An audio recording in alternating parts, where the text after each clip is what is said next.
ہم لاتے ہیں ٹاک شوز اور انلمیٹڈ انٹرٹینمنٹ صرف یوٹیوب پر۔ اگر آپ نے ابھی تک ہمارا چینل سبسکرائب نہیں کیا تو ابھی سبسکرائب کریں اور بیل آئیکن کو کلک کر کے ہماری لیٹسٹ ویڈیوز کے بارے میں اپڈیٹ جانیں۔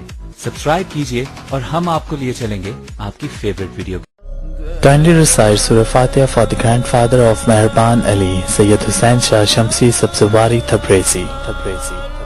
امام علی علیہ السلام حضرت سلمان فارسی کے ساتھ گزر رہے تھے تو رستے میں آپ کا گزر قبرستان سے ہوا۔ چلتے چلتے ایک قبر کے قریب پہنچے تو امام علی علیہ السلام رک گئے۔ سلمان فارسی دست ادب کو جوڑ کے عرض کرنے لگے، یا علی، آپ اس قبر کو ایسے کیوں دیکھ رہے ہیں؟ امام علی علیہ السلام نے فرمایا، اے سلمان، یہ اس بندے کی قبر ہے جو ہمارے پیچھے نماز پڑھا کرتا تھا، رمضان کے پورے روزے رکھا کرتا تھا، اللہ کے لیے زکوٰۃ دیتا تھا، لیکن اس کی قبر کے اندر کا منظر دیکھو گے۔ جیسے ہی امام علی علیہ السلام نے حضرت سلمان کی آنکھوں پہ ہاتھ پھیرا، اب جو سلمان قبر کو دیکھیں تو قبر کے اندر آگ لگی ہوئی ہے اور وہ بندہ دوزخ کی آگ میں تڑپ رہا ہے۔ حضرت سلمان تعجب سے پوچھتے ہیں، یا علی، یہ تو بہت نیک بندہ تھا، اس کا ایسا حشر کیوں ہو رہا ہے؟ امام علی علیہ السلام نے فرمایا، اس قبر پہ لکھا ہوا ہے کہ یہ اپنی ماں کا نافرمان تھا۔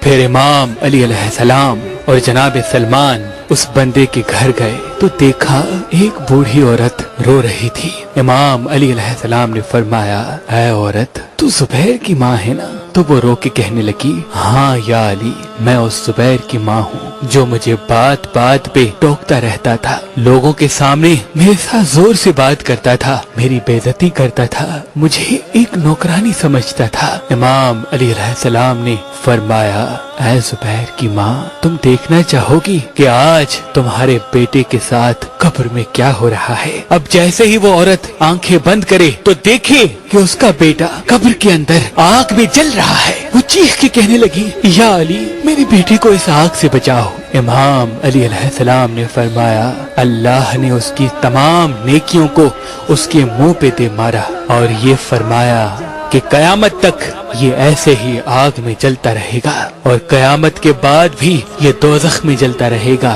کیونکہ اللہ ایسے انسان کی کوئی نیکی قبول نہیں کرتا جو اپنے ماں کی عزت نہیں کرتے، ماں کے نافرمان ہوتے ہیں۔ وہ ماں رو رو کے کہنے لگی، یا علی، میں اپنے بیٹے کو معاف کرتی ہوں، مجھے اپنے بیٹے سے کوئی شکایت نہیں، اللہ سے دعا کرتی ہوں کہ اللہ میرے بیٹے کی قبر سے اس عذاب کو ختم کرے۔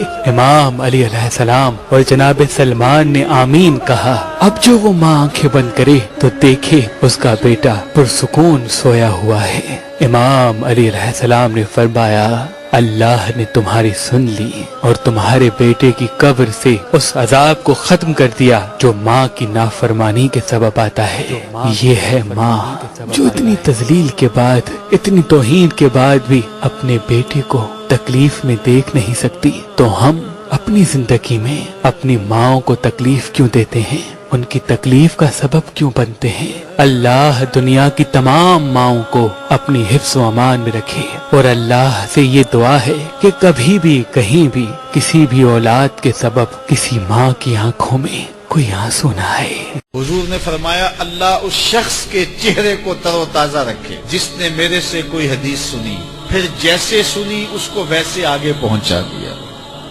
اور آقا کریم نے فرمایا، بعض اوقات سنانے والا اس پر اتنا پہنچ کے عمل نہیں کرتا جتنا پھر سننے والا اس کے اوپر عامل ہو جاتا ہے۔ تو جب حضور نے دعا دی ہے کہ اللہ اس شخص کے چہرے کو تر و تازہ رکھے جس نے میری حدیث کو، میرے فرمان کو سنا اور ایسے ہی آگے پہنچا دیا، تو پھر موت کی سختیاں بھی اس کے چہرے کی تر و تازگی ختم نہیں کر سکتی، پھر قبر کے لمحے بھی اس کے چہرے کی تر و تازگی کو ختم نہیں کر سکتے۔ حشر کے دن لوگوں کے چہرے مرجھائے ہوں گے، جس کو رسول اللہ کی دعا ہے اس کا چہرہ اس دن بھی تر و تازہ ہو۔